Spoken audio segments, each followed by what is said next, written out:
All right, let's talk Atlanta Falcons. Of course, NFL football is finally back. Regular season is here, and the Falcons, of course, have their first matchup against the Pittsburgh Steelers coming up. And we've got some great news that benefits the Falcons as they head into week one.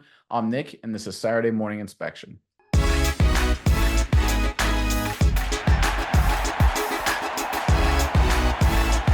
All right, the Falcons, a lot of people have this team as the favorite to win the NFC South. They've had a lot of momentum heading in their direction with all the moves they've made this offseason, going into training camp preseason. A lot of people think it's them, Tampa Bay, at the top of the NFC South, and they have Atlanta taking the edge. But if you're going to win the division, you got to start the season off strong, and they've got a great chance to do that against the Pittsburgh Steelers. And this latest news is an indication that they'll have a great opportunity there. Let's pull up this report, and then we'll talk about it more on the other side. This is courtesy of SI.com. The Pittsburgh Steelers released their injury report following Thursday afternoon's practice, providing a cleaner look into the availability of several key players for Sunday's Week 1 matchup with the Atlanta Falcons. Most notably, starting quarterback Russell Wilson was a surprise entry as a limited participant due to calf tightness. Rookie wide receiver Roman Wilson, on the other hand, remained limited with an ankle injury he suffered at the beginning of camp, and starting left guard Isaac Seumalo has been ruled out with a pectoral injury, though there's hope that he can return to the team in some capacity over the coming weeks. So again, we know the Falcons' defensive line, I like to think their strength is in the middle. Seumalo being out is a great sign for them, and Russell Wilson being limited in mobility, I think is a really good sign also for this Falcons team, who is also getting healthy at some key spots as well. Miles, I'm curious what your thoughts are on the Falcons. But first, Atlanta fans, in the comment section below, week one, get your prediction in now. Final score, Falcons, Steelers. Falcons are a slight favorite, but this could be a game that goes either direction. Give us your prediction, final score, Atlanta versus Pittsburgh, in the comment section below. But Miles, what are your thoughts on this week one matchup involving the Atlanta Falcons? Yeah, Nick, I think this is going to be big for the Falcons, and you alluded to it. Falcons getting healthier as well.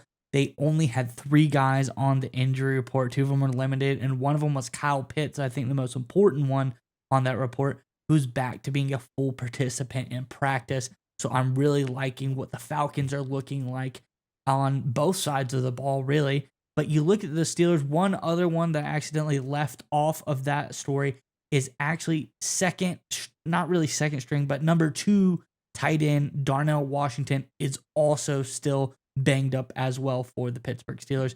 So another guy on that offensive side of the ball for the Steelers, really not necessarily going to be their best showing on the offensive side of things, which I think benefits the Falcons really well. This is a Steelers offense that already looked, I'll be honest, kind of weak a little bit. Their offensive line, not too great. There's some questions at the quarterback position. There's some questions at the wide receiver position outside of Pickens. And I just think with all of these injuries, all of these added questions in that department, this really bodes well for the Falcons. I think they're looking really strong in this matchup because this is a Falcons team who's got nothing but better. And when they made their additions this offseason, I don't think anyone questioned the legitimacy of them. Everyone knows Kirk Cousins is a major upgrade for the Falcons at quarterback.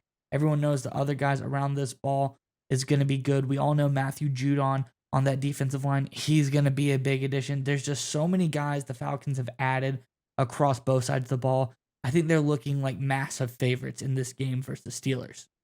Yeah, it's interesting. Right now, according to ESPN Bet, the Falcons are sitting at a 3.5-point favorite. The game's in Atlanta, so basically the odds makers are saying the Falcons have a slightly better roster all told compared to the Pittsburgh Steelers. I think that's a very interesting take. I think Kirk Cousins in this offense is much better than the Steelers offense.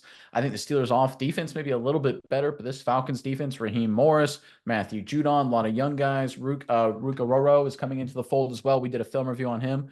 We think he has a chance to have a really nice career. So we're talking about a Falcons team that I think right now is underrated in terms of the odds makers and analytics. And they just need, when I say they, the odds makers, the big money, the smart money, they just need some visual proof, right? We all know everything on paper where the Falcons look like.